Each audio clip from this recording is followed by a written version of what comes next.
নূপুরের দাম 1000 টাকা হলেও তার স্থান পায়, আর টিপের দাম 1 টাকা হলেও তার স্থান কপালে।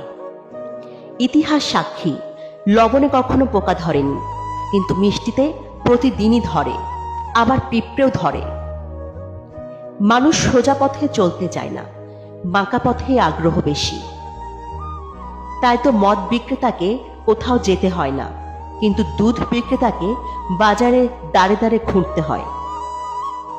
আমরা সর্বদা দুধ বিক্রেতাকে বলে থাকি, দুধে জল মেশাননি তো, অথচ মানুষ মদে জল মিশিয়ে খায়। আজ অবধি মানুষকে এতটুকুই চিনলাম, জানোয়ার বললে খেপে যায়, অথচ বাঘের বাচ্চা বললে খুশি হয়। দুটোই কিন্তু পশুরই বাচ্চা। কচু পাতা দেখেছেন নিশ্চয়ই, উপরে সবুজ আর ভেতরে চুলকানিতে ভরা।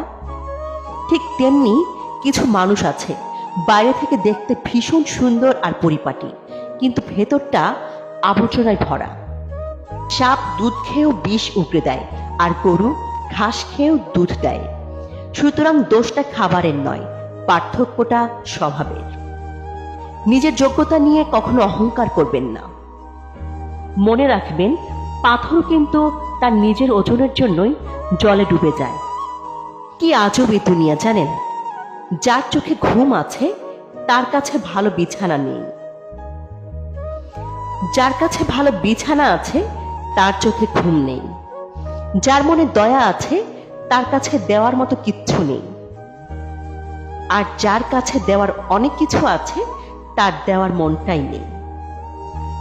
যে সম্পর্কের কদর করে তার সাথে কেউ সম্পর্ক করতে চায় না, আর যে সম্পর্কের কদর করে না তার সাথে সবাই সম্পর্ক রাখতে চায়।